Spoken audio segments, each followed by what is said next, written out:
10 साल बाद जम्मू कश्मीर में विधानसभा चुनाव होने वाले हैं, लेकिन आप किसको वोट करेंगे, किस पार्टी को जम्मू कश्मीर की गद्दी सौंपेंगे? सबसे बड़ा सवाल ये है, क्योंकि आपका एक वोट फिर से घाटी को आतंक के अंधकार में डाल भी सकता है और बाहर निकाल भी सकता है।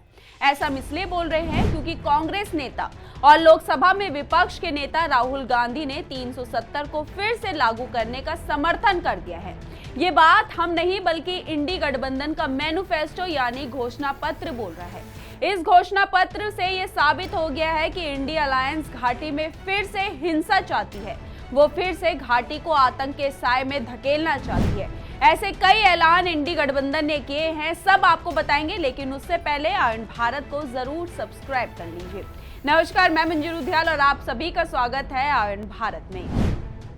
दरअसल जम्मू कश्मीर में विधानसभा चुनाव के लिए नेशनल कॉन्फ्रेंस पार्टी ने अपना घोषणा पत्र जारी कर दिया है। पार्टी नेता उमर अब्दुल्ला ने पार्टी का घोषणा पत्र जारी करते हुए इसे नया कश्मीर नाम दिया। इस घोषणा पत्र में कश्मीर के विशेष दर्जे से जुड़े संवैधानिक प्रावधानों 370 और 35A की बहाली के साथ पूर्ण राज्य का दर्जा वापस दिलाने समेत 12 गारंटी शामिल है। इसमें राजनीतिक कैदियों की रिहाई, PSA यानी पब्लिक सेफ्टी एक्ट रद्द करना, 1 लाख नौकरियां पैदा करना, बीमार लोगों को मुफ्त मेडिकल बीमा की गारंटी और भारत पाकिस्तान के बातचीत समेत कई गारंटियां शामिल है। उमर अब्दुल्ला ने यह भी कहा है कि अगर केंद्र सरकार जम्मू कश्मीर का राज्य का दर्जा बहाल करने में असफल रही तो हम सुप्रीम कोर्ट का दरवाजा खटखटाएंगे। अब आप इन गारंटियों को देखकर समझ गए होंगे कि विपक्ष भारत के अंदर किस नए कश्मीर की कल्पना कर रहा है।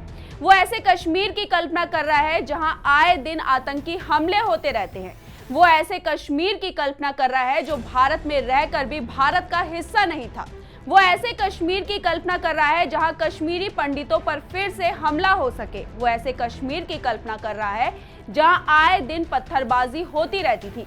वो एक ऐसे कश्मीर को चाहता है जहां पाकिस्तान से बातचीत हो सके। और अब आप यहां अच्छे से समझ लीजिए कि हमने शुरुआत में राहुल गांधी का नाम क्यों लिया था, क्योंकि कांग्रेस और नेशनल कॉन्फ्रेंस मिलकर जम्मू कश्मीर में चुनाव लड़ने जा रही है। सीट शेयरिंग फॉर्मूला पर भी फाइनल बात हो गई है।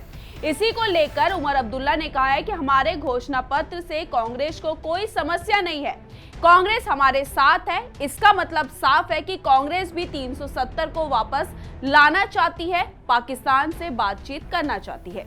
इस घोषणा पत्र पर असम के मुख्यमंत्री हिमंता बिश्वा शर्मा ने कहा है कि नेशनल कॉन्फ्रेंस ने घोषणा पत्र में स्पष्ट रूप से कह दिया है कि वो पाकिस्तान के साथ व्यापार करना चाहते हैं और जिन लोगों ने नागरिकों और पुलिस पर पथराव किया, तमाम बुरे अपराधों में शामिल रहे, उन्हें सरकारी सेवा में वापस लिए जाने का वादा किया है।